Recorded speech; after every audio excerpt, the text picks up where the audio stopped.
மலைகளின் அரசி அப்படின்னு நம்ம ஊட்டியை சொல்கிறோம். ஆனால் மலைகளின் கிளவியாக அதை மாற்றிடாதீங்க.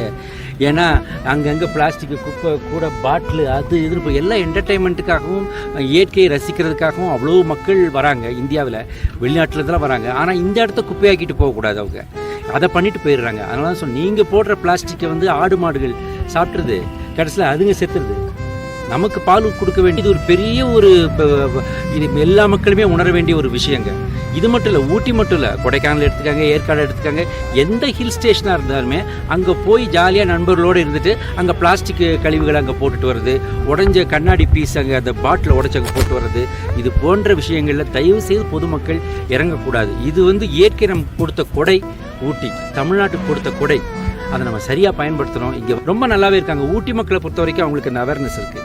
வெளியிலிருந்து வர்ற சுற்றுலா பயணிகள் நிச்சயமாக இந்த அவேர்னஸை மைண்டில் வச்சு ஊட்டியை என்டர்டெயின் பண்ணுங்க. அவ்வளோதான்.